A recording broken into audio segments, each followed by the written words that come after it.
Assalamualaikum warahmatullahi wabarakatuh. Perkenalkan, nama saya Salsa Fadila dari program studi pendidikan Islam anak usia dini semester 4.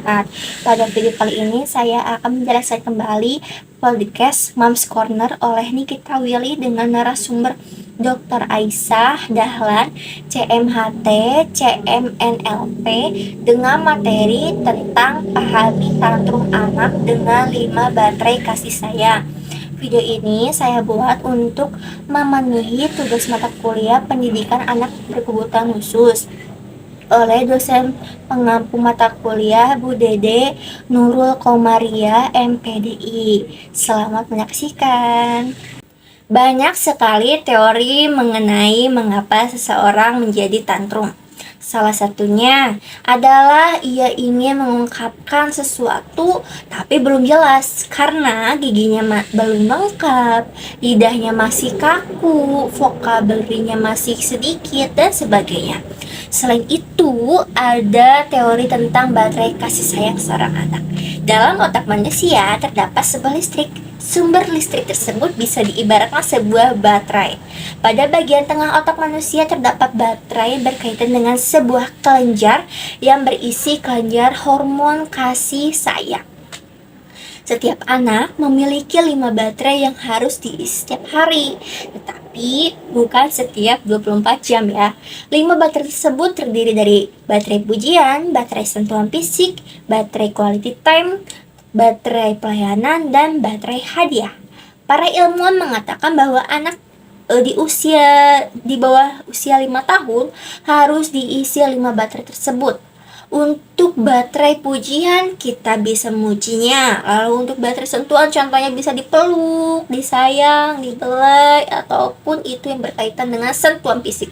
Selanjutnya untuk baterai pelayanan contohnya dilayani, disuapi, dimandikan, dan yang lainnya berkaitan dengan pelayanan.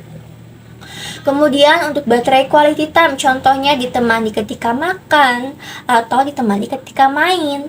Lalu untuk baterai hadiah tidak harus membelikan barang yang mahal ya untuk anak. Bisa juga contohnya membuatkan susu untuk anak ataupun makanan kesukaannya.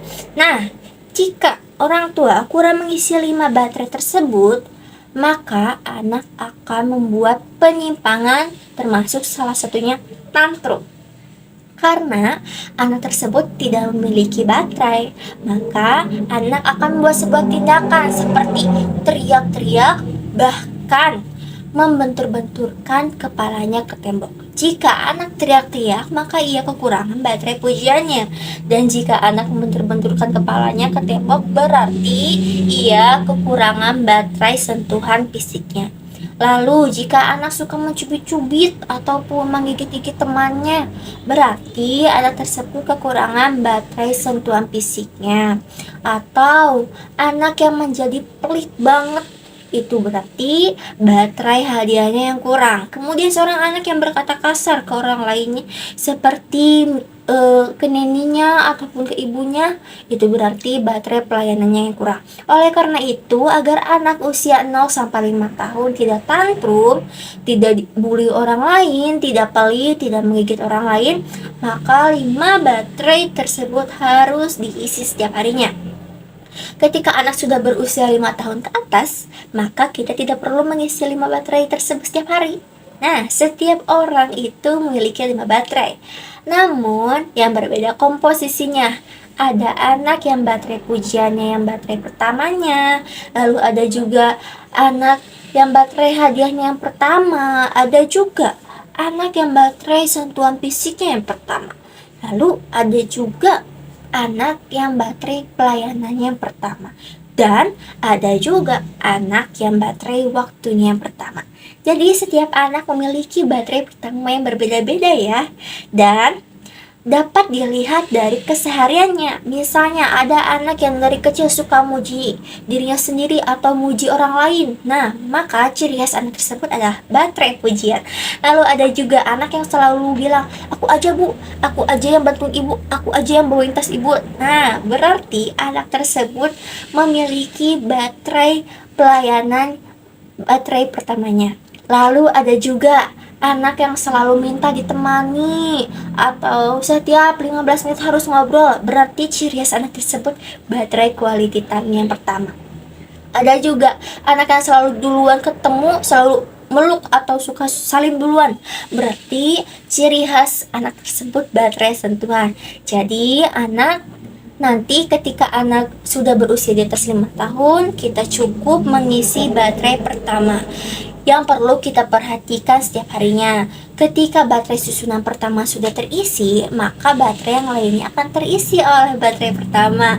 Dengan 5 baterai kasih sayang anak sudah terpenuhi, maka hormon pituitari yang berada di tengah otak akan mengeluarkan hormon bahagia, hormon nyaman, senang.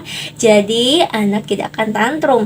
Walaupun mungkin ia sedang marah ataupun sedih, tapi karena baterainya udah penuh dan ibunya bilang kalau misalnya adik sedih atau marah, bilang ya sama ibu. Nah, dengan cara sewaktu dia sedih atau marah, kita namakan misalnya adik lagi sedih ya, atau adik lagi marah ya. Nah, karena anak kan belum mengerti cara menyampaikan sesuatu, dan dengan kalimat tersebut anak akan tahu bagaimana emosi sedih atau emosi marah.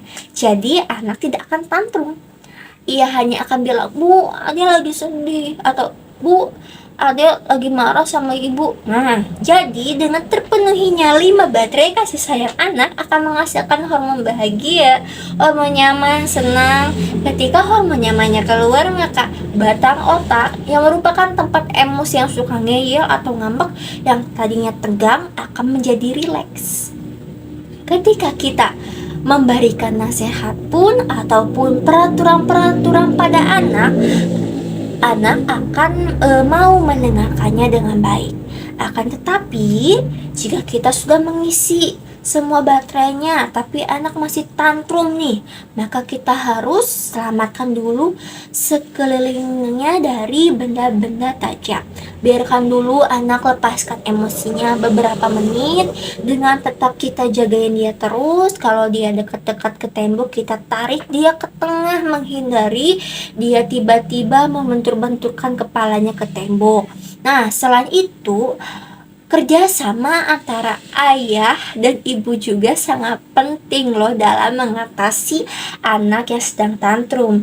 Jika anak sedang tantrum, sedangkan ayah juga ikutan emosi, dan emosi ibu sedang berada di level positif, maka lebih baik ayah pergi dulu dan ibu yang menjaga anak tersebut. Nah, jika emosi ibu berada di level negatif dan emosi ayah sedang stabil, maka ayah yang menjaga anak tersebut dan ibu pergi dulu menenangkan emosi dengan cara olah nafas sambil istighfar dan minta doa ketenangan untuk anaknya pada Allah Subhanahu wa taala selama 15 menit. Ketika dalam 15 menit ibu selesai menenangkan emosi, maka anak juga sudah mulai tenang. Nah, setelah anak sudah mulai tenang, baru masuklah nasihat, dan juga jangan sekali-kali kita berikan nasihat ketika anak sedang tantrum karena batang otak anak sedang tegang.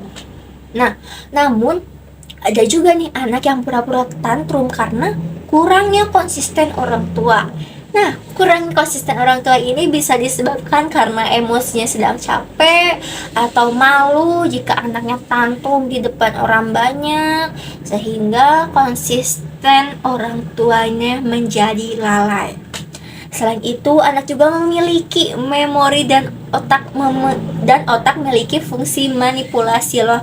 Jadi anak bisa berpura-pura tantrum. Jadi untuk mendapatkan sesuatu, anak akan pura-pura tantrum karena sebelumnya anak mengalami sebuah memori peristiwa bahwa ibuku kalau aku nangis kencang yang tadinya disuruh aku pulang ternyata nggak jadi pulang. Nah, oleh karena itu kita bisa melakukan negosiasi kepada anak untuk durasi menit lebih melakukan apa yang anak inginkan. Akan tetapi jika kita sudah menerapkan 5 teori baterai ini, teori limba baterai ini dan kita sudah mengisi semua baterainya, tapi anak masih tantrum, kemudian intensitasnya jadi panjang dan tidak ada pencetus kenapa dia tantrum, maka kita harus konsultasi ke dokter anak atau ke saraf anak atau ke psikiater anak. Apakah hormon secara bawah sadarnya kurang atau batang otaknya pendek sehingga ia terdiagnosis autism atau ada hal lain, maka dari itu harus dibawa konsultasi ke pihak terkait. Cukup sekian video presentasi dari saya. Mohon maaf apabila ada kesalahan kata. Wassalamualaikum warahmatullahi wabarakatuh.